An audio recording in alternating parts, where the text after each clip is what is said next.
네. 신뢰를 하지 않는다는 것. 그래서 반신국론, 하나님 나라에 대해서 반대하는 것. 그렇죠. 반신국론. 예. 믿지 않고 하나님 나라를 반대하는 것에 기초를, 예, 죄론을 갖다가 기초를 둬요. 그래서 즉 죄라는 것을 하나님께 대한 신뢰의 결핍과 하나님의 나라에 대한 반항이라고 보는 주장입니다. 그게 리추리 하는 얘기죠. 아주 어떻게 보면 이제 보수적인 시각이라고 볼 수 있죠. 그렇지만 그건 리추리 보는 죄가 뭐냐, 그에 대한 이론이에요. 이론. 그리고 슐라의 마커의 주장처럼 죄라는 것은 인간의 자기의식의 결과로 이해한다. 인간들이 스스로 내가 죄인이구나 하는 그런 하나의 자기의식의 결과일 뿐이다. 그러니까 하나님을 믿지 않고 하나님 나라를 반항하는 이런 자기의식, 인간 자기 자신이 가지고 있는 의식의 결과가 죄다. 그래서 진화론적 이론에 의한 죄과는 죄의 근원을 사람의 동물성에서 찾는다. 이 이론에 의하면 죄라는 것은 점진적으로 발전하는 인간의 도덕적 의식에 대한 열등성 습관에 의한 반항으로 구성되는 것이라고 주장했다. 이게 리추리라는 사람이 하는 얘기예요. 그게 진화론적인 이론에 의해서 죄과는 죄의 근원을 사람의 동물성에서, 인간이 동물성을 지니고 있는데 거기서부터 죄가 시작이 된다, 그런 얘기죠. 그래서 죄는 점진적으로 발전한다는 거죠. 발전해서 도덕적 의식에 대한 열등, 도덕적으로 내가 정말 의롭게 살아야 되는데 거기에 크게 미치지 못하는 하나 열등감, 이런 것들이 바로 죄의식을 더 가중시킨다라는 얘기입니다. 그래서 이제 습관에 의한 반항으로 구성되는 것이라고 주장한다. 그래서 결국은 열등성 습관, 자기 자신이 자꾸만 이제 초라하게 느껴지는 것에 대해서 반항하는 그런 관념적 태도를 바로 죄라고 정리를 했어요. 그 다음에 20세기 초 미국에서 일어난 종교 심리학에서 주장하는 심리론에 기초한 죄관으로 몇 가지 학설이 있다. 그 하나가 병적 상태설이다. 항상 어떤 사람은 죄의식에 빠져요. 그게 병이란 얘기죠. 심리적으로 완전히 정말 그 열등의식에 빠져있는, 나는 정말 죄가 많은 사람이야, 죄인이야, 이런 이제 열등의식. 또 하나는 정신 불건강성, 정신적으로 건강하지 못한 것. 그 다음은 성적 발작, 성적으로 발작. 왜 성범죄 일으킨 사람이 또 일으키고 또 일으키기가 돼요. 성적 발작이 일어나게 되면 부도덕하게 행동하는 결과를 바로 죄라고 생각을 한다. 그것이 모두가 다 동물성에서 찾는 거죠. 그래서 인간 성욕의 발동과 어떤 관계가 있는 것이라고 주장한다. 그래서 성적인 인간의 짐승과 같은 짐승의 속성, 성욕은 짐승에게도 있잖아요. 인간에게도 있지만 그 동물성에서 찾는데 가장 정말 핵심적인 그 죄의 핵심이 성욕에서 바로 그 죄의 그 기원을 찾는다. 이기주의론에 의한 죄관은, 이기주의, 자기만을 알고 있는 이기주의 죄관은 죄라는 것을 이기주의라고 구성된 것이라고, 이기주의로 구성된 것이라고 주장한다. 자기만 하는, 자기 욕심만, 자기 이익만 추구하고 자기 이익을 위해서는 수단 방법을 가리지 않는, 개인주의라고 하는 것이 이기주의 아니에요? 따지면 이기주의와 통하는 거거든요. 개인주의라고 하는 것. 그러니까 개인주의라고 하는 것은 개개인이 자기 자신을 위해서 자기 자신을 최고로 그렇게 존재 가치를 인정하고 살아가는 거야 되는데, 이게 극단에 가다 보면 이기주의로 발전한단 말입니다. 나는 나 살기 위해서 너는 피해를 봐도 되고, 내 이익을 위해서는 너는 손해를 봐야 되고, 언제나 그게 상대적이니까 인간은. 내가 돈을 많이 가지고 있다는 사람은, 있다고 하는 것은 다른 사람이 가져야 될 수 있는 돈을 내가 다 많이 가졌기 때문에 다른 사람이 가져갈 돈이 없다. 그런 결과가 되잖아요. 그래서 공산주의는 사람 100명이 100개의 사과를 하나씩 갖는 게 공산주의. 똑같이 같이 먹고 같이 살자 이런데, 개인주의는 50개 가진 사람이 있기 때문에 50명 정도는, 100명 중에 50명 정도는 가질 것이 없다. 이런 결과가 되잖아요. 50개 가진 사람은, 50명은 뭐 50개를, 한 사람이 50개 가졌으니까 나머지 50명은 못 가진 사람이 있을 거 아니에요. 이런 결과가 나오니까 이런 것들이 죄다. 그럼 자본주의 사회는 죄라고요. 그러니까 이런 것들도 모두가 다 죄가 무엇인지 지금 정리가 안 되니까 뭐 각양각색의 죄론이 나오잖아요. 그래서 이쪽 38페이지 위에서 네 번째 줄 거기 보면,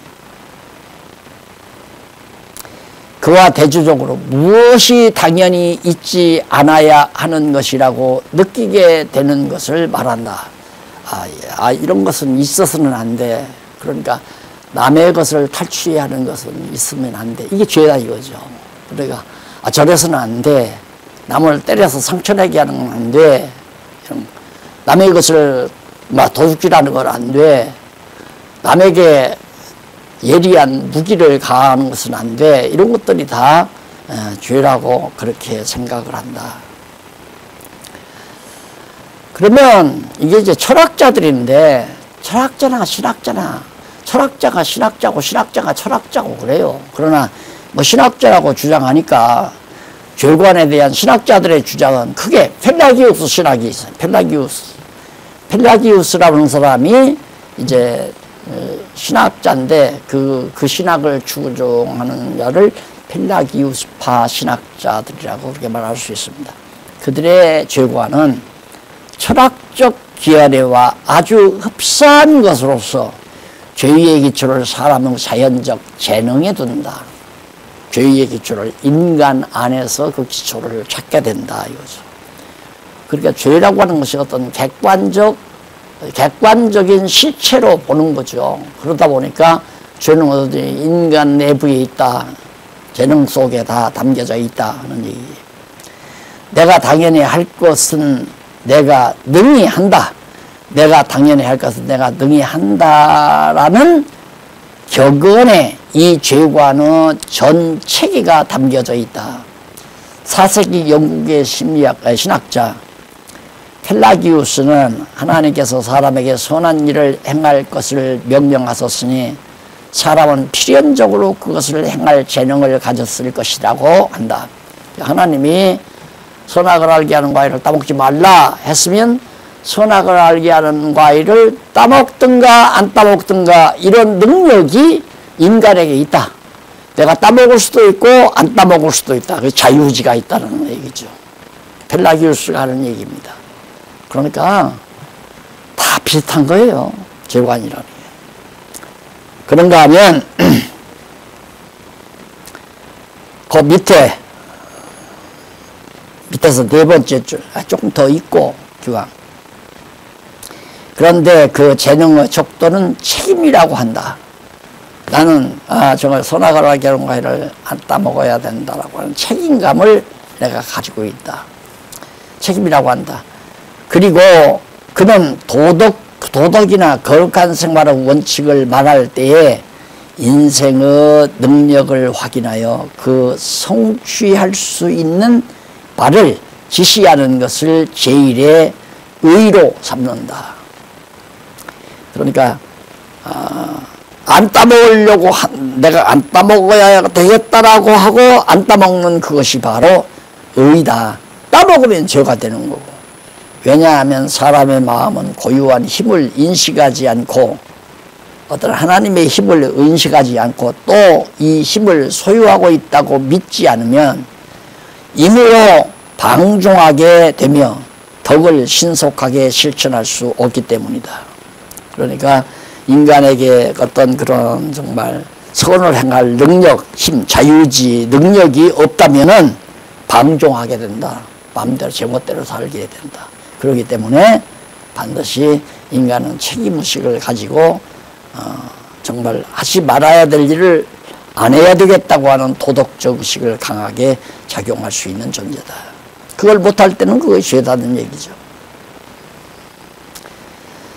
그러면서 뭐라고 그러자면 그 밑에 바로 보면은 그리고 책임은 재능의 척도라고 말하는 반면에 재능은 책임을 제한한다고 하며 무엇이든지 행할 만한 완전한 재능을 가지지 못한 것은 그것을 행할 책임이 사람에게 없다고 하면서 하나님은 사람이 행위를 할 수 있는 것 이상의 그것을 요구하실 수 없다고 말했습니다.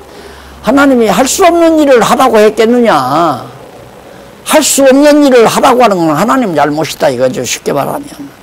하나님이 하라고 했으면 인간에게 할 수 있는 능력이 있으니까 하라고 한 거다 이거지. 그러니 인간에게 자유의지가 있다. 자유의지에 의해서 잘못 선택한 것이 하나님이 하지 말라고 하는 걸 하면 그게 죄다. 통속적인 얘기예요. 도덕적이지 못한 건 죄다. 예를 들어서 뭐 남을 미워하는 것도 죄다. 살이라는 도둑질하는 거 다 죄다. 이런 거 도덕적으로. 도덕적. 철학자들이 말한 데다가 이제 하나님을 곁들여서 좀 설명하는 것이 그것에 불과한 거죠. 그래서 요컨대 벨라기우스의 주장에 의하면 하나님께서 인간에게 인간에게 선을 행하라고 명령하신 것은 사람의 자연적 재능으로서 자유의지를 가지고 있다는 것을 의미한다. 그리고 자유의지의 선이나 악 또는 성이나 속을 선택하여 성취하는 완전한 능력이라는 주장이다. 벨라기우스는 인간이 자유의지가 있어서 내가 선한 일을 할 수도 있고 악한 일을 할 수도 있고 내가 자유롭게 아무데도 제재를 받지 아니하고 내가 독자적으로. 완전히 펠라기우스는 인본주의예요. 인간을 보리로 한 죄관도 역시 인본주의 죄관을 가지고 있는 거죠. 그 다음 로만 카톨릭의 죄관은 철학자들의 견해와 크게 다를 바 없습니다. 똑같아요. 같아요. 아주 불투명하고 애매모호하여 진술하기 어렵다. 그러나 몇 가지 특이한 주장들이 있어서 소개하는데 그중 하나는 의식적인 행동만을 진정한 죄로 인정하고 의지. 그냥 불의불식간에 행한 것은 죄로 인정한다. 내가 의식적으로 내가 은행을 털어야 되겠다 하고 구체적으로 계획을 짜고 현장 납사를 하고 몇 시에 어떻게 해서 어떤 계획적으로 그렇게 의식을 하고 은행을 털면 죄지만 그냥 지나가다가 배고프니까 빵 하나 훔쳐 먹었다. 그걸 의식적으로 계획해서 한 거 아니잖아요. 불의불식간에 그냥 행한 거니까. 그런 건 죄라고 할 수가 없다. 이런 얘기지. 예. 무의식 중에 행한 거다. 예를 들면. 그래서 이제 의식적인 행동만을 죄라고 인정하는데 하나님의 뜻에 일치하지 않는 성향이나 습관은 죄악스러운 성격을 가진 것이 사실이지만 이것들을 엄밀히 엄밀한 이것들을 엄밀한 의미에서 죄로 간주할 수 없다고 주장한다. 또 하나는 인간이 가지고 있는 사욕은 형벌을 받을 만한 죄 혹은 죄책으로 인정되기 불가능하다고 하고 오직 죄의 기회에 불과한 것이라고 주장한다. 그러니까 내가 욕심을 부린다. 이건 죄가 아니다 이거죠. 그냥 죄를 범할 수 있는 하나의 요소가 될 수 있는 것에 불과한 것이다. 그 욕심이 있어도 그 욕심을 부리는 행동을 안 하면 된다는 얘기예요. 예수님이 죄관과는 전혀 다르잖아요. 그러니까 내가 행하지만 않으면 내가 남을 미워하거나 내가 미워해서 남을 때리지만 않으면 죄가 안 된다는 얘기예요. 남의 물건을 욕심을 품었어도 가서 도둑질이 안 해오면 죄가 안 된다는 그런 얘기예요. 요컨대 로만 가톨릭 교회의 죄관을 종합적으로 살펴보면 인간의 의지에 의한 의식적인 행동만을 죄로 인정하고 내면적인 악성들은 죄로 인정하지 않는 경향이 있음을 알 수 있습니다. 자, 그럼 펠라기우스주의자들의 죄관하고 로만 가톨릭주의, 로만 가톨릭 교회의 죄관 살펴봤습니다. 이제는 알미니안주의, 알미니안파 신학자들의 죄관은 철학자들의 죄관과 크게 다를 바 없어요. 똑같아요. 그러니까 펠라기우스나 로만 가톨릭이나 알미니안파나 철학적인 죄관, 철학이나 똑같다라고 생각하면 돼요. 없으면 로마 가톨릭 교회의 죄관과도 견해를 같이 한다. 영국 신학자 웨슬레는 알고 있는 율법에 대한 자발적인 위법을 죄라고 한다. 율법을 알아요. 도둑질하지 말라. 다 알고 있으면서 남의 물건을 훔쳐오면 죄다. 그게. 그건 삼척동자라도 그냥 다 그런 건 죄다라고 사용하죠. 아들이 부모를 때리면 죄다. 때리는 정도가 아니라 효도 안 하는 것도 불효하는 것도 죄다. 이거 다 알잖아요.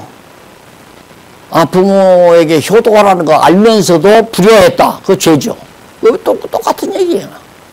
그러니까 크게 연구 안 해도 알 수 있는 상식적인 철학적 죄관을 대개 알미니안주의나 로만 가톨릭이나 아니면 펠라기우스파나 다 그렇게 얘기를 합니다. 그래서 넘어가서 40페이지에 위에서 네 번째 줄 줄바꾼 데 보면 요컨대 알미니안파 신학자들에 의하면 죄라는 것은 알고 있는 율법에 대한 위법이기 때문에 인간 개개인의 위법으로서의 행동이며 이와 같은 죄인이 없는 곳에는 죄가 없고 사람을 죄인으로 만드는 위법이 없는 곳에는 죄인도 없다. 자, 그러면 이런 논리라면 그 율법을 아예 가르치지 않으면 될 거 아니에요. 율법 아무도 모르게. 율법이 뭐냐? 나 몰라요. 율법이 뭔지. 그럼 그 사람은 죄를 질 수가 없죠. 알고 범해야 죄를 진다면. 근데 어떻게 이런 학자들이 이런 생각들을 했는지. 그럼 하나님께서 율법 안 줬으면 세상에 죄인이 없고 다 의로운데 뭐 때문에 하나님은 율법을 주었나? 하나님은 율법 죄인 만들기 위해서 주었나 그러면? 아니면 아까 칼빈이 말한 대로 죄인들을 벌벌 떨기 위해서 주었나? 심판하기 위해서 주었나? 그렇지 않으면 하나님께서 그냥 구원시켜놓고 구원받은 백성들의 생활 규범으로 율법을 주었나? 그거 안 맞는 얘기 아니에요. 저는 다. 종교개혁 시대에 프로테스탄트 교회들은 루터파나 갈빈주의자 모두가 죄는 하나님의 율법의 위법, 율법을 범했을 때 죄다. 그럼 율법은 불신자들에게 율법 준 게 아니잖아요. 불신자들은 성경을 모르잖아요. 율법도 모르고. 그럼 불신자들은 죄가 없잖아요. 율법을 안 범했으니까. 율법을 모르는데 어떻게 범해요? 첫째, 죄는 절대적 성격을 지니고 있다고 한다. 윤리에서 선과 악의 대립은 절대적이요. 두 사이에 중성 상태란 있을 수 없다. 그렇게 얘기해놓고, 첫째는 특종적, 죄에 대해서 얘기하는데, 특종적 고악이라고 주장한다. 여기서 고악이라는 것은 질고와 재난과 같은 물질적인 것과 하나님의 율법에 대한 유범과 같은 도덕적인 것이 있는데, 죄는 후자인 도덕적인 고악, 아주 도덕적인 아주 오래된 악성을 말하는 것이다. 그게 특종적이다. 둘째는 죄는 절대적이다. 윤리에서 선과 악은, 이거 악이 선될 수 없고 선이 악될 수도 없고, 근데 하나님은 선을 형제들은 나를 해하려고 했지만 하나님을 그것을 선으로 바꿨다. 하나도 안 맞는 거예요, 신학적으로는. 셋째, 죄라는 것은 의지박약이다.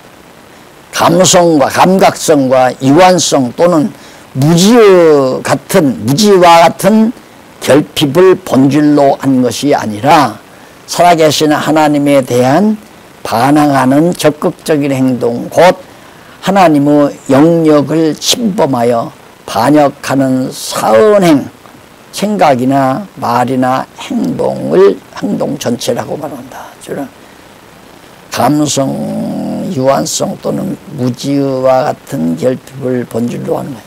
몰라서 다 그러는 게 아니고 구체적으로 하나님의 영역을 침범하고 자기가 하나님이 되려고 하고 또 하나님을 반역하는 생각이나 말이나 행동, 그걸 죄라고 한다. 넷째, 죄라는 것은 하나님의 율법이나 성질의 관계가 있는 것이라고. 다 똑같은 얘기 아니 비슷한 얘기.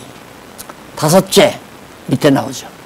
이쪽 41페이지 중간쯤 보면 다섯째, 죄라는 것은 죄책과 오염을 이렇게 말하는데, 죄책은 죄에 대한 형벌을 받을 책임을 뜻하는 것으로서 범죄의 객관적인 결과를 말하며, 오염은 사람마다 세상에 태어날 때부터 가지고 나오는 생득적 부패인데 개개인의 생활에 실제로 존재하는 것으로서 범죄의 주관적인 결과를 말한다고 했다.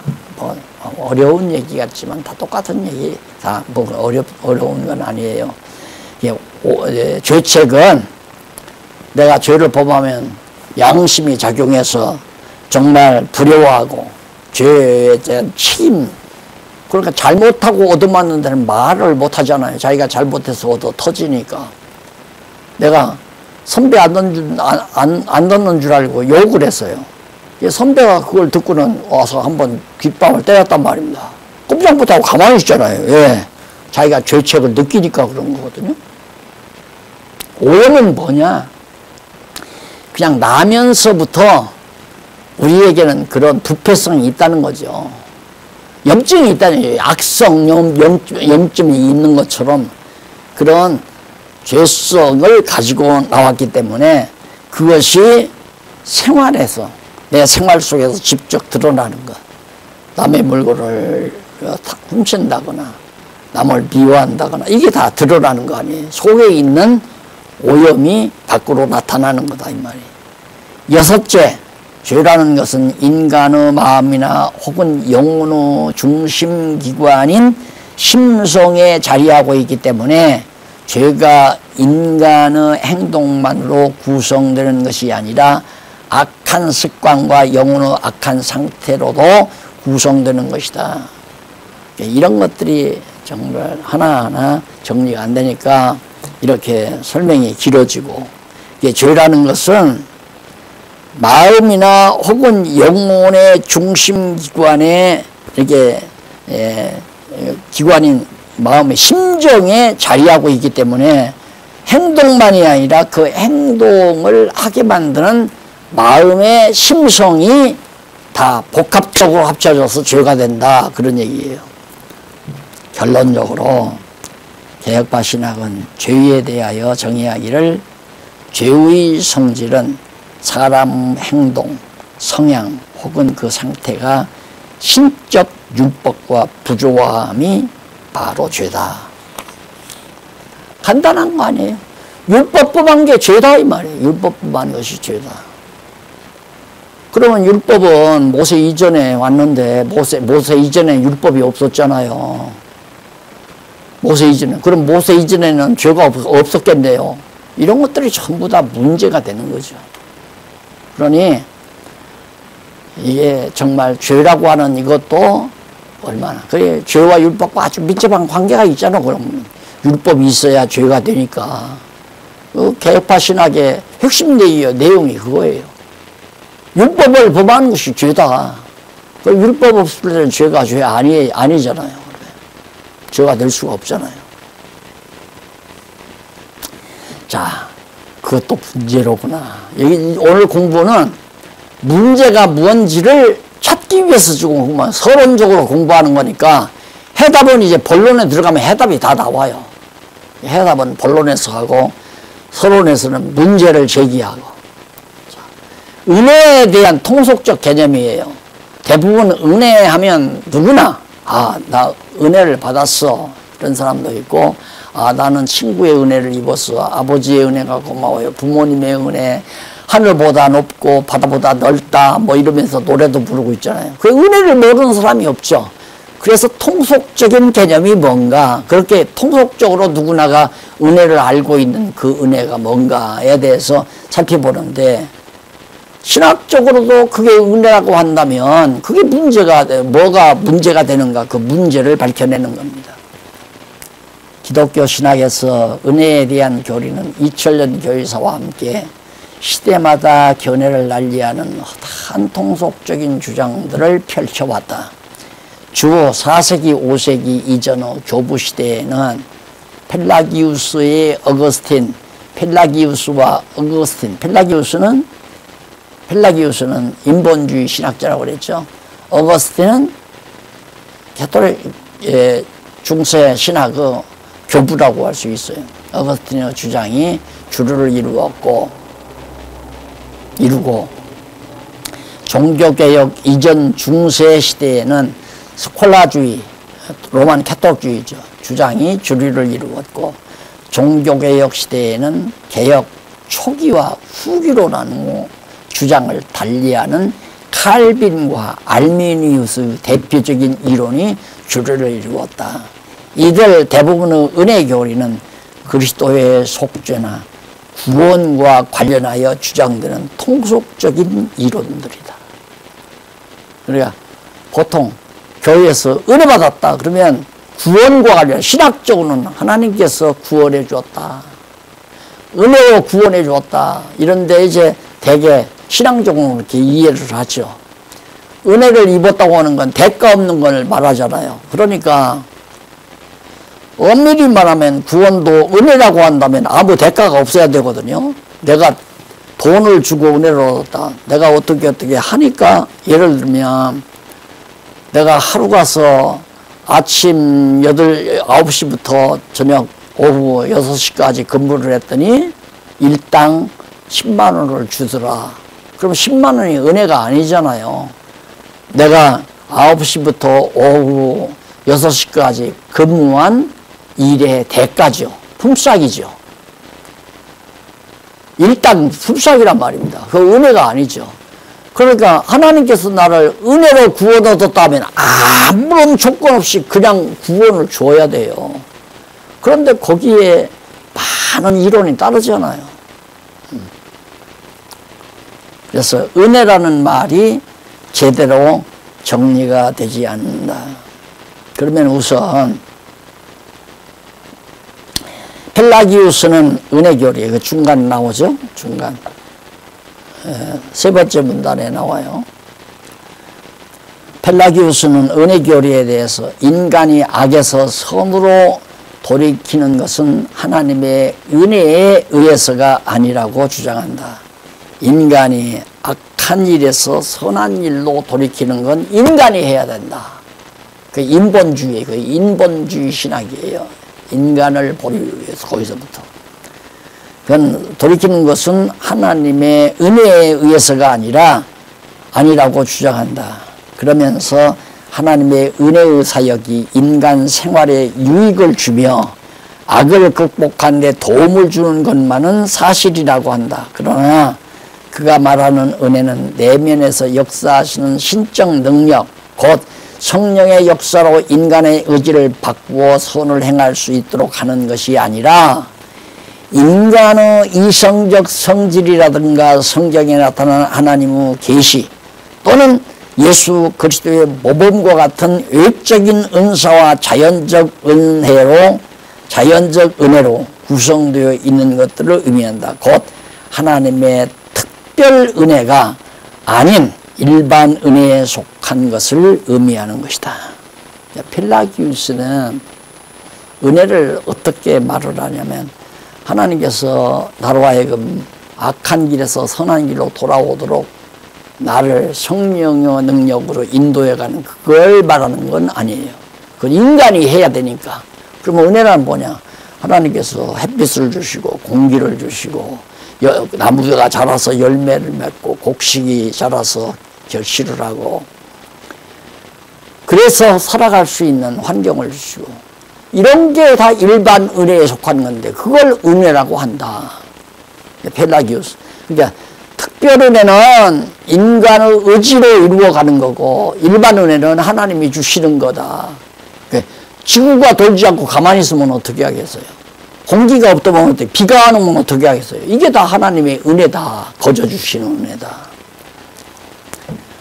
펠라기우스는 하나님의 은혜를 자연의 은혜와 복음의 은혜로 구분하여 설명한다. 첫째로 자연의 은혜는 자연의 선, 곧 인간이 하나님께로부터 부여받은 자유의지, 이게 하나님의 은혜다. 그리고 둘째로 복음의 은혜는 복음의 설교 또는 그리스도의 모본이 요소가 되어 구성하는 것이라고 한다. 그러면서 첫째인 자연의 은혜, 곧 자유의지는 보편적이며 절대적인 본질이고 필연적이라고 하며 둘째인 복음의 은혜는 보편적인 것이나 필연적인 것은 아니고 다만 인간의 구원을 얻는 데 쉽게 하는 것뿐이라고 주장한다. 결국 펠라기우스는 하나님께서 택한 자에게 베푸시는 특별 은혜를 부정한다.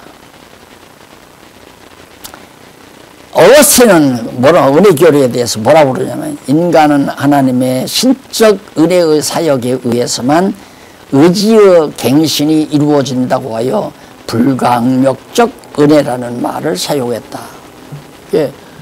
하나님께서 나에게 은혜를 베풀면 나가 불신 세계에서 믿지 않다가 믿음으로 돌아오는 거에 내 의지로 되는 것이 아니라 하나님의 은혜로 된다 이거예요. 그러니까 하나님께서 그런 은혜를 주면 나는 한거할 수 없이 나는 안 믿을래요. 천하 없어도 안 믿어요.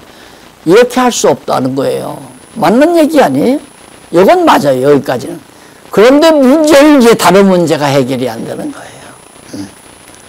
그러니까 이 어거스틴 신학에는 정말 이 개혁파 신학, 즉 칼빈주의 신학의 근거도 어거스틴 신학에서 찾을 수 있고 로만 캐토릭의 공로주의 신학도 어거스틴에서 찾을 수 있어요. 그러니까 어거스틴 왔다 갔다 하는 거죠. 왔다 갔다. 이게 어거스틴만 왔다 갔다 하는 게 아니라 지금 오늘 우리들도 왔다 갔다 하는 거예요. 그래도 인간이 해야 할 일은 해야 된다. 이런 거. 구원 이후에는 우리가 율법을 지켜야 된다. 그거 다 똑같은 얘기거든요. 어거스틴 신학이나 원리적으로 볼 때는. 그래서 하나님의 예정의 열매인 이 은혜는 하나님이 기뻐하시는 주권적 선에 따라 아무 대가 없이 주어지는 하나님의 선물이라고 했다. 어거스틴이 얼마나 정확하게 잘 얘기했어요. 결국 교부시대의 은혜교리는 펠라기우스가 주장하는 인간의 자유의지와 어거스틴이 주장하는 하나님의 주권에 바탕을 둔 주장이 서로 충돌을 일으켰다. 곧 펠라기우스의 인본주의적 주장과 성 어거스틴의 신본주의적 주장이 서로 대립한 것이다. 그래서 중세시대 기독교 은혜교리는 스콜라 신학에서 신학이 주장하는 이론이 그 중심을 이루었습니다. 그래서 일부의 스콜라 신학자들은 그들 사이에 은혜의 교리에 대한 의견이 일치를 보지 못했다. 그러나 널리 알려진 일반적 견해로는 어거스틴의 주장과 완전한 일치를 본 것은 아니지만 상당한 부분에서 일치를 이루고 있다. 따라서 중세시대의 기독교 은혜교리는 펠라기우스주의나 반펠라기우스주의와는 달리 신과 인간의 협동을 강조한다. 사실은 비슷한 거예요. 신과 인간이 협동한다. 그러니까 신인 협력설이죠. 신인 협력설. 이게 중세 신학이 바로 신인 협력설이거든요. 그런데 그걸 지금 우리 개혁파 신학에도 신인 협력설을 자꾸 얘기한단 말입니다. 하나님의 주권 섭리를 말 못하고. 그게 바로 성경을 모르기 때문에 그런 결과를 낳는 거예요. 스콜라 신학자들은 은혜교리에 대하여 하나님의 충족한 은혜의 도움 없이는 인간이 하나님께 대한 신앙을 창시하고 증진시키고 계속 자라게 할 수 없다고 그렇게 주장한다. 스콜라 신학자들, 로만 캐톨릭 신학자들. 피터 롬바드라는 사람은 어거스틴과 견해를 같이 하면서 은혜에 대해 정의하기를 사람 안에서 역사하는 초자연적 특질이나 혹은 능력이라고 했다. 그러니까 인간 스스로의 힘으로는 불가능하고 초자연적인 능력의 특질이 바로 은혜라고 그렇게 설명을. 그는 하나님의 은혜를 동력적 은혜와 협력적 은혜로 구분하였다. 동력적 은혜. 동력적 은혜는 인간으로 하여금 믿음으로 하나님께 돌아오게 하는 하나님의 단독적인 은혜, 돌아오게 만드는 그거고, 하나님께서 인간에게 순수하게 거저주시는 자비의 은사라는 것이다. 그게 동력적 은혜, 하나님 독자적으로 주시는 은혜.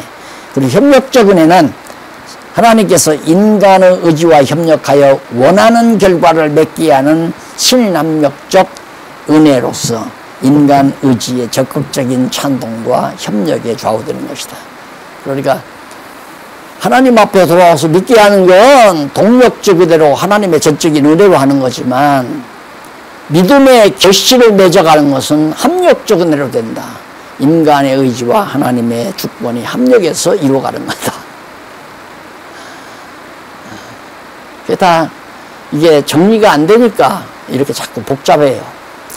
그 다음 헤일스의 알렉산더라는 사람은 피터 롬바르드와 은혜교리에 대하여 일반적으로 견해를 같이 하면서 스콜라 신학의 특징인 또 하나의 견해를 피력했다. 그건 뭐라고 그러냐면, 그는 하나님의 은혜를 세 가지 구분했다. 세 가지로.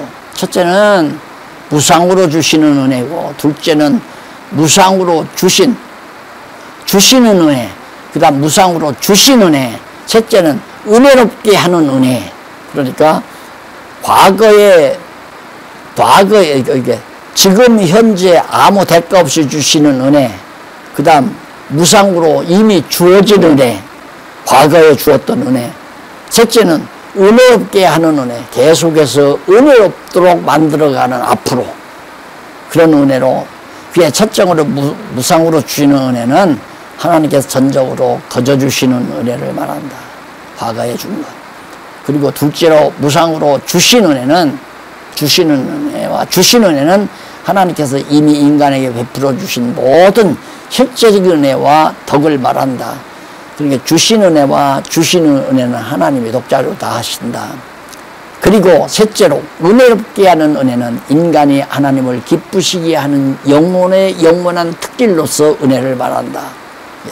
인간의 의지로 하나님을 기쁘게 하라. 이게 구원 이유나 비슷한 거죠.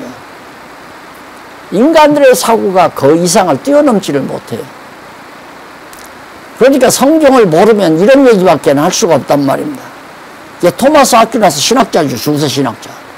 토마스 아퀴나스는 은혜 교리에 대한 또 다른 견해를 주장했어요. 그의 헤일즈 알렉산더가 은혜를 분류하면서 사용한 용어들에 대한 의미를 다르게 부여했습니다.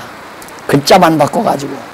그런 무상으로 주신 은혜라는 말을 은혜를 받은 자의 선보다는 다른 사람의 선을 목적으로 하는 무상의 은혜라는 의미로 극한시켰다. 그리고 은혜롭게 하는 은혜라는 말을 은혜를 받은 자의 성화를 위하여 의도된 모든 초자연적인 도움을 지시하는 의미로 사용하면서 인간의 의지를 새롭게 갱신시키는 준비적 혹은 사역적 은혜와 인간의 의지를 도와서 사역하게 하는 계기적 혹은 협력적 은혜로 구분했다. 원리적으로는 똑같아요. 다. 토마스 아퀴나스나 헤일스 알렉산더나 다 같은 얘기. 스콜라 신학자들 같은 말이 원리적으로는 똑같습니다. 그리고 그 다음 마지막으로 종교개혁 시대에 대한 내용을 우리 한번 살펴봅시다. 종교개혁 시대 기독교 은혜 교리는 초기의 존 칼빈의 견해와 후기의 알미니우스 견해로 크게 나누어져 서로 다른 주장으로 피력되었다. 존 칼빈의 은혜 교리에 대해 기독교 초기 교부 시대의 터툴리안이나 어거스틴 그리고 안셀과 같은 교부들의 견해에 대부분 동의했다. 교부들은 모든 인류가 아담 안에서 문자적으로 또는 실제적으로 범죄를 하였다는 실제설을 주장하였다. 이에 존 칼빈은 모든 인류의 자연적인 머리이며 언약적 머리인 아담은 후손들의 법적인 대표자로서 범죄했다는 언약설에 의해 아담의 죄와 그 후손의 죄의 관계를 더 명백하게 정의했다. 이로 인하여 인간의 전적 부패 교리가 더욱 강조됨에 따라 인간의 구원이나 갱신은 어디까지나 전적인 하나님의 은혜에만 의존해야 한다는 주장과 함께 인간 의지의 부자유 교리를 발화했다. 그리고 그는 하나님의 은혜를 보통 은혜와 특별 은혜로 구분하였다. 예? 결국 죄는 아담이 선악을 알게 하는 과일을 따먹고 불순종할 때 그때 이미 범죄를 했다. 그래서 인류의 대표이기 때문에 그가 죄인이 된 거 아니냐. 그래 쉽게 말하면 죄인이 돼서 출생했으니까 출생한 건 다 죄인이죠. 그렇잖아요. 미국 사람이 출생을 하면 미국 사람, 서양 사람이나 서양 사람인 거고, 동양인이 아기를 낳으면 동양인이 되는 것처럼 죄인이 나면 죄인이고 의인이 나면 의인이고, 아담이 범죄하기 전에 출생했다면 의인이죠. 죄 없는 의인 아담이나 아담 자손이. 그러나 타락해서 죄인이 돼가지고 육체를 입고 산 아담이 나왔으니까 죄인이죠. 그걸 소위 이제 원죄라고도 하고 뭐 그러는데,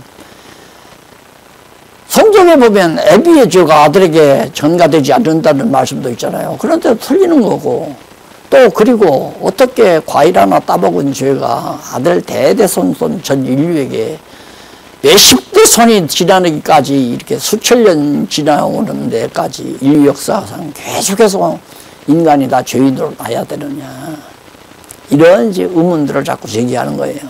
그러나 하나님은 특별 은혜를 베풀어서 우리를 의인되게 죄를 없이 해준다.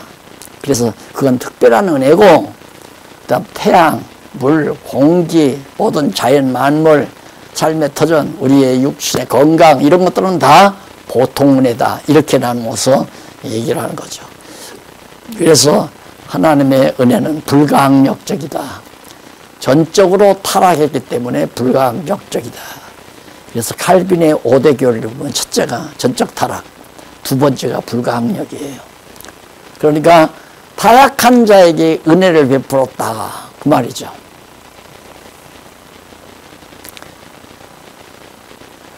하나님의 특별 은혜에 대한 칼빈주의 교리의 핵심은 칼빈주의 5대 교리에 잘 표현되어 있다. 나오잖아요, 거기에. 그래서 첫째가 인간의 전적 부패, 부패한 자들에게 하나님 무조건 선택. 부패한 상황 가운데서 너는 구원하고 너는 버리겠다 그 말이에요. 그러니까 타락 전에 영원 전에 선택한 것이 아니라 타락 이후에 선택했다. 이게 이제 칼빈의 5대 교리. 세 번째, 제한 속죄. 당연히 그러다 보니까 택한 백성들의 죄만 용서해주고 불택자는 용서 안 해주었다. 불강력적 은혜. 택한 자를 은혜 주는 것은 받고 안 받고 인간의 의지가 좌우하는 게 아니라 받을 수밖에 없다. 전적으로. 그게 불가항력이다. 그 다음 성도의 궁극적 구원. 결국은 궁극적으로 택한 백성은 구원을 얻는다. 그래서 구속사 중심의 칼빈의 5대 교리가 바로 여기 나와 있습니다. 이게 이제 내가 예정론에서 다뤘죠. 기독교 예정론을 보면 5대 교리를 다루면서 이게 잘못되어 있다는 걸 얘기하죠. 잘못된 게 뭐냐면 하나님의 은혜는 영원전에 거저 하나님의 백성으로 선택한 거, 거기서부터 시작을 하는 거예요. 그러니까 불강력적 은혜가 먼저 베풀어주고 그게 앞서고 그 다음에 전적 타락. 그래서 제한 속죄 이렇게 들어가야 이제 순서가 맞는 거예요. 그런데 앞부분에서 이제 칼빈의 5대 교리는 뒤바뀌었죠. 전적으로 타락한 가운데서 이제 선택을 했다. 타락한 가운데서 불가항력적으로 은혜를 주어서 선택을 받았다. 이렇게 나오니까. 그들의 죄관을 그들의 죄만을 용서해. 이제 설명 다 한 거예요. 그 다음 이쪽 47페이지에 와서 알미니안과의 은혜 교리에 대한 신학적 배경 두 번째 문단에 나오죠. 알미니안파의 은혜 교리는 뭐냐. 알미니안주의 5대 교리는 잘 표현되어 있습니다. 거기서 그 알미니안주의는 첫째가 인간의 부분적 부패. 인간은 전적으로 다 부패한 게 아니라 부분적으로 부패했기 때문에 일부 부패하지 아니한 부분이 남아있다. 둘째가 조건적 선택이다. 선택을 하나님이 하시긴 했는데 덜 타락한 거. 예를 들어서 고구마가 요즘 이제 거의 다 사라질 때 아니에요. 옛날에 고구마를 시골에서 저장하다 보면 썩은 게 있고 썩지 않은 게 있어요. 근데 썩은 것 중에도 많이 썩은 게 있고 적게 썩은 게 있어요. 많이 썩은 건 아야 버려요. 근데 적게 조금만 썩은 것은 그 칼로 도려내고 쪄서 먹으면 된단 말입니다. 그러니까 그거예요. 인간도 전적으로 다 타락한 게 아니라 부분적으로 타락했으니까 조금 덜 타락한 사람을 하나님이 선택했다. 그런 얘기예요. 그래서 그에게 무제한 제한 없이 속죄해 주었다. 그들을 용서해 줬다. 그런데 넷째가 강력 은혜예요. 그러나 하나님이 그렇게 무제한으로 속죄해 주지만 은혜가 조건적으로 선택해서 해주었는데 인간이 자유의지가 있기 때문에 한거할 수도 있고 한거 안 하고 받을 수도 있고 은혜를 받고 안 받는 것은 인간의 자유의지가 있다. 자유의지에 있다. 그래서 가항력 은혜예요. 한거할 수 있다 이거예요. 은혜를 거부할 수 있다. 그리고 다섯째가 구원의 불확실. 구원 받았는지 안 받았는지 아무도 모른다. 이제 천국 가봐야 한다 이거죠.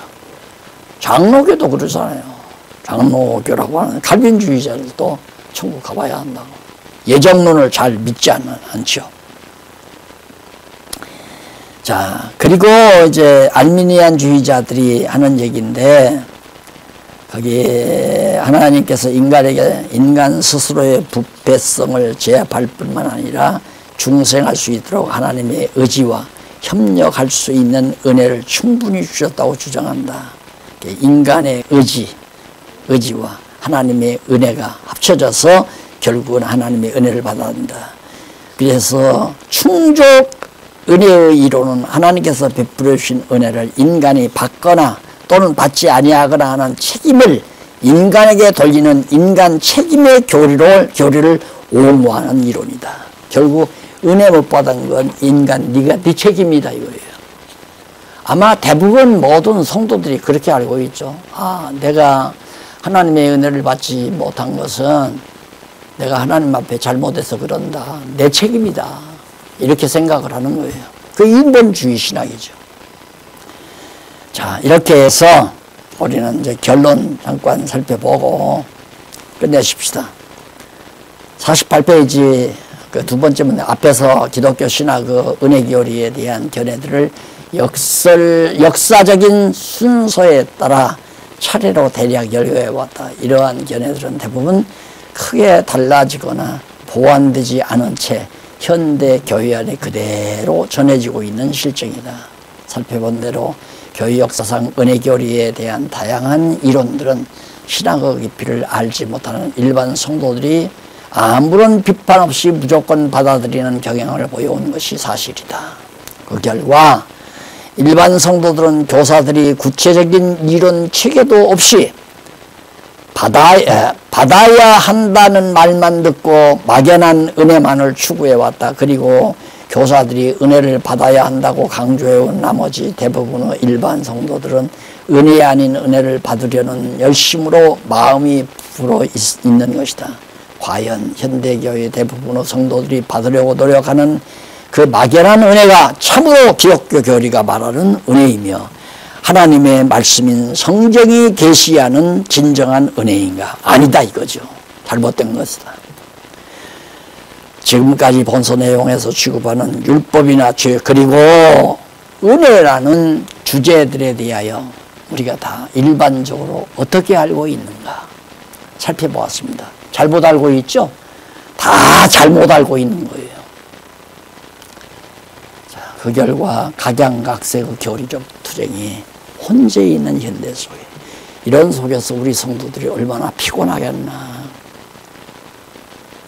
그래서 이제 앞으로는 다음 시간부터는 과연 그러므로 마지막 절 나오죠. 뒷끝에. 그러므로 그 원인을 해소하기 위해서 율법과 죄에 관하여 일단은 먼저 알아보도록 하겠습니다. 율법과 죄에 대한 많은 문제들이 있는데 율법과 죄에 대해서 우선 알아보자. 다음 시간 율법과 죄 그 부분 두 번째죠. 큰 타이틀 율법과 죄 그 부분을 집에서 우선 그 부분 중에서 1번 율법과 관계없는 죄 그 부분부터 계속해서 관계없는 죄 거기를 한번 살펴보시면 좋겠습니다. 하여튼 율법과 죄에 관한 문제를 한두 번씩 읽어서 예습해 오시면 다음 시간 또 같이 설명해 가도록 기도하십시다. 살아계신 하나님 아버지 은혜를 감사합니다. 정말 혼미한 상태에서 갈피를 잡지 못하고 방황하며 신앙의 길에서 탈선하는 얼마나 많은 영혼들이 있습니까? 하나님이여. 때가 되면 밝히 깨닫게 하시고 택한 백성 한 사람도 빠짐없이 믿기로 작정된 자들은 다 분명히 깨닫고 확신할 수 있는 은총을 베풀어 주시옵소서. 예수님 이름으로 기도드립니다. 아멘.